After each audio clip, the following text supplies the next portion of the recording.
My name is Lennex Walker. I'm from Chattanooga, Tennessee. I'm a track and field athlete and I am a senior. I come from a tight family. I have a younger sister named Lamaya. We've always been into sports. We've taken to that since we were kids, honestly about 4 or 5 years old. I have a very supportive family, a very loving family, and a family that is strong. And your mom is your biggest fan, right? Yes, she is. She definitely is. She never really competed in like basketball or, physical contact sports, so it's always fun to see her rally for us. As the oldest of Toby and Cheryl's children, Lennex says her dad is her biggest influence. He comes from a single-parent household with just his mom and his 2 sisters, and he's an amazing father to me and my sister. I mean, he's always been supportive, even if it's outside of track. He's always helped us with situations in our life, our dating experiences, socially.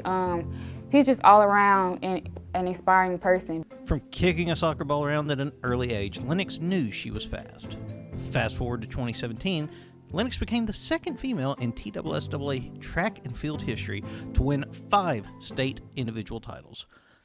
As a freshman, Lennex was well on her way to making a huge impact for the Govs at the OVC Outdoor Track and Field Championships when disaster struck in the form of a hamstring injury. So indoor is crazy. I pulled both of my hamstrings. So indoor, it was my left hamstring that I pulled.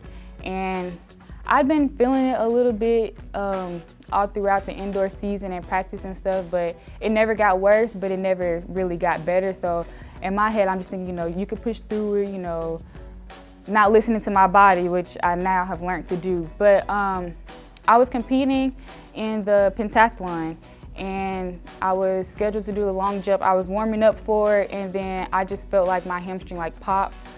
And so, of course, I'm always one to try and fight through pain. I already have a high pain tolerance as it is. So I just, told the trainer and was like, well, if you could just wrap me up, I'll be able to go. Turned out I couldn't. And that wasn't the best decision. I knew that I had a very good chance of medaling at the 60 hurdles, which is why I saved all of my energy and strength to compete for that.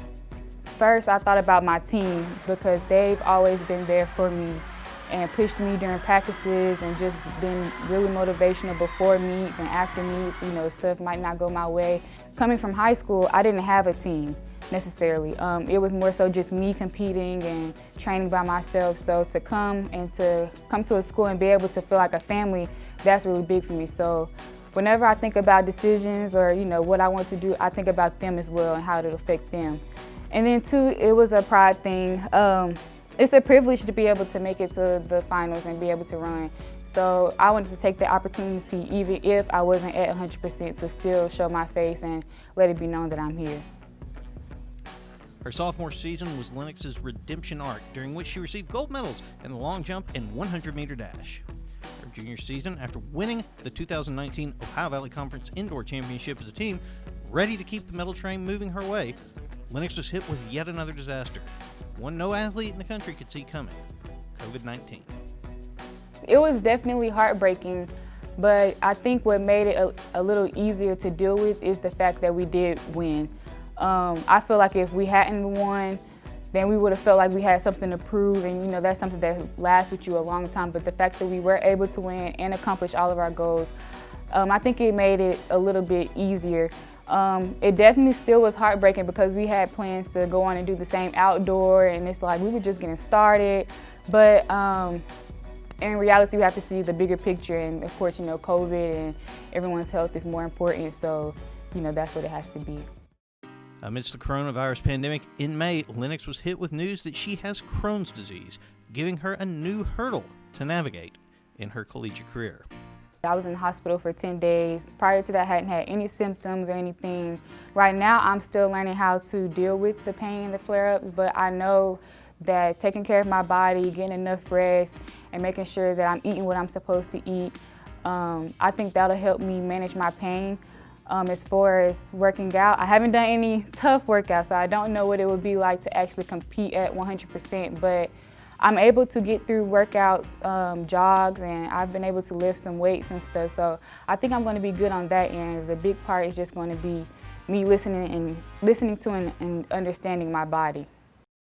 For Lennex, a biology major with a 3.6 grade point average and high career aspirations, the student part of student athlete comes first. I want to go to dental school. I'm actually supposed to be studying for the DAT, which is the dental admission test. Now I plan to take it in early October, and I plan to apply for dentistry school by December 15th. When her time in Clarksville draws to a close, Lennex wants her legacy to be remembered, not for the stats and medals, but for her perseverance. I want to be remembered as a fighter, someone who never gave up despite the circumstances. I think that's the biggest thing, because you never know what life is going to throw at you, when it's going to hit you, how long it's going to last. But the one thing that you can control is how you respond to it. And so fighting and being able to get through all of the obstacles will lead you to a happy place and hopefully a happy ending.